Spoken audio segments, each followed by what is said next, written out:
Hello बच्चों, class 9th maths NCERT book की chapter 7 है और एक्सरसाइज कर रहे हैं 7.2 और इसका क्वेश्चन नंबर 1 करेंगे।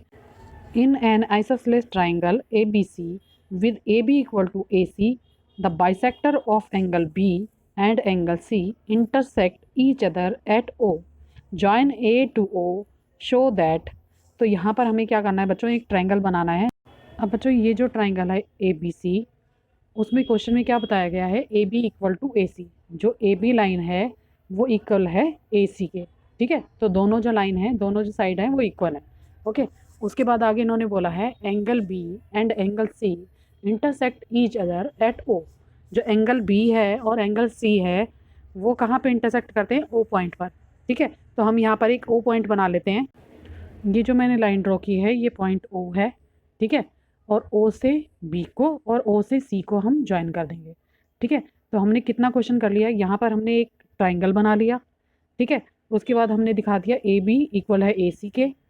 ओके, उसके बाद हमने क्या किया है, जैसे जैसे क्वेश्चन में लिखा है हमने वैसे किया है। एंगल बी और एंगल सी जो है वो ओ पर इंटरसेक्ट करता है, वो भी हमने बता दिया अपने क्वेश्चन में। ठीक है, अब क्या कह रहे हैं, जॉइन ए टू ओ। हमने ए को ओ से भी मिला दिया।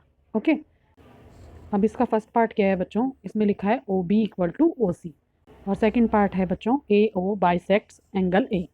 ओके, तो सबसे पहले फर्स्ट पार्ट में हमें क्या प्रूव करना है बच्चों, हमें प्रूव करना है ओ बी इक्वल है ओ सी के।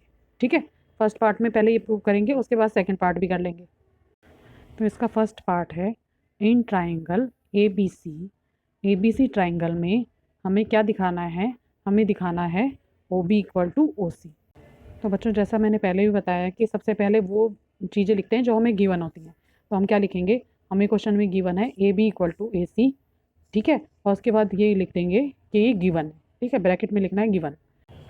तो बच्चों यहाँ पर ट्राइंगल में हमने पहले भी देखा था कि जो साइड ए बी है वो इक्वल है ए सी के, जैसे कि हमने लिखा है जब भी दो साइड ट्राइंगल की इक्वल होती हैं तो उनके अपोजिट एंगल भी इक्वल होते हैं।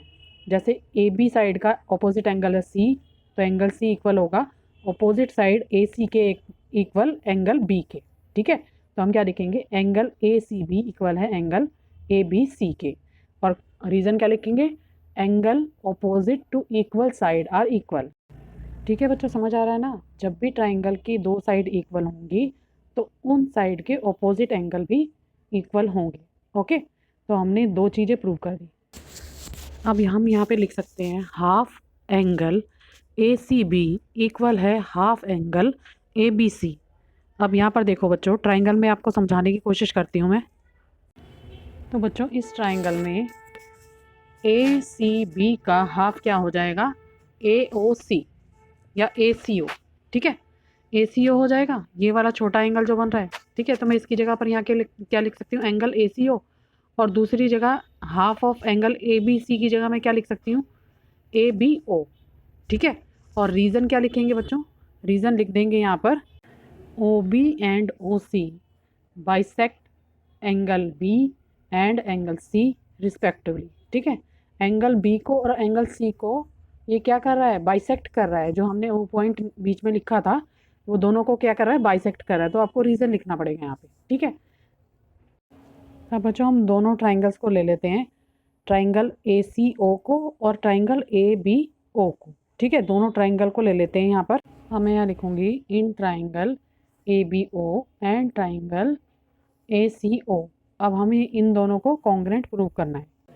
तो इन दोनों ट्राइंगल्स की हेल्प से हम क्या प्रूव कर सकते हैं, O B equal to O C, जो कि हमें क्वेश्चन के फर्स्ट पार्ट में दिया गया है। ठीक है, तो हम क्या लिखेंगे यहाँ पर, ए बी इक्वल टू ए सी, जो कि हमें क्वेश्चन में गिवन है। ठीक है, सबसे पहले क्वेश्चन में हमें बताया गया था ये चीज़ हमें गिवन है। सेकंड हम क्या इक्वल कर सकते हैं, angle A B O equal है एंगल ए सी ओ, जो कि हमने ऊपर ही लिख के बता दिया आपको। ठीक है, ये हमने इक्वल पहले ही कर दिया था, तो इसको लिख सकते हैं प्रूव्ड अबव। ठीक है, हमने ऊपर प्रूव कर दिया तो हम ऐसे लिख देंगे। अब बच्चों देखो, जो हमने दोनों ट्राइंगल लिए हैं उसमें ये वाली साइड कॉमन है ए ओ। ठीक है, दोनों ट्राइंगल में ये साइड कॉमन है। एक ट्राइंगल हमने ये लिया था ए बी ओ और एक ट्राइंगल हमने लिया था ए सी ओ।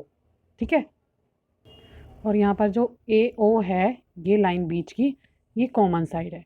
ठीक है, तो हम क्या लिख सकते हैं बच्चों, तो हम यहाँ लिख देंगे बच्चों ए ओ इक्वल है ए ओ, बिकॉज ये क्या है, कॉमन साइड है। ओके, ट्राइंगल की कॉमन साइड है, इसलिए हमारे पास अब दो साइड और एक एंगल इक्वल प्रूव हो गया। ठीक है, तो हम क्या लिख सकते हैं, hence triangle A B O equal है और कॉन्ग्रेंट है ट्राइंगल ए सी ओ के। ठीक है, by S A S कॉन्ग्रेंसी rule. ठीक है बच्चों, ये साथ में लिख देना रीज़न भी। तो इस तरह से ये दोनों ट्राइंगल जो हैं वो इक्वल और कॉन्ग्रेंट प्रूव हो गए। ठीक है, तो बच्चों अगर हमारी ये दोनों ट्राइंगल इक्वल प्रूव हो गए तो हमारी साइड जो ओ बी और ओ सी है वो भी तो इसी का पार्ट है। ठीक है, तो ये कैसे इक्वल हो जाएगी, ये हो जाएगी by C P C T से। तो हम लिख देंगे O B equal to O C और रीज़न दे देंगे by C P C T. और सी पी सी टी का मतलब क्या होता है बच्चों, corresponding part of congruent triangle are equal.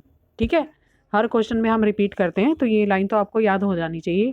अगर किसी ट्राइंगल के पार्ट बच जाता है कोई, तो वो भी इससे सी पी सी टी से इक्वल हो जाता है, क्योंकि हमने पूरा ट्राइंगल इक्वल कर दिया, तो बचे हुई जो साइड होती है वो भी इक्वल हो जाती है।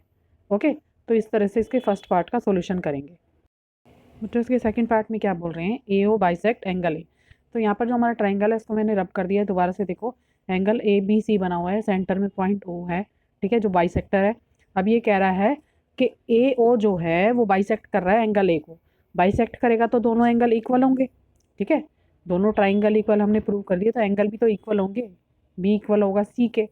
ठीक है, तो इस सेकंड पार्ट में हम ले लेंगे triangle A B O equal है और कॉन्ग्रेंट है ट्राइंगल ए सी ओ के। ठीक है, और ये हमने ऊपर प्रूव किया हुआ है बच्चों।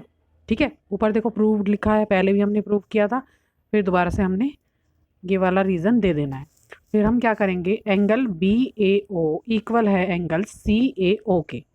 ठीक है, आप साथ साथ फिगर में चेक करते रहना कि जो मैं लिख रही हूँ वो सही है या नहीं। और ये कैसे इक्वल होगा, by C P C T, क्योंकि हमने जब ट्राइंगल इक्वल प्रूव कर दिए तो उसकी साइड्स जो होंगी वो भी इक्वल हो जाएंगी, उसके एंगल भी इक्वल हो जाएंगे। तो हम यहाँ लिख देंगे hence A O bisect angle A.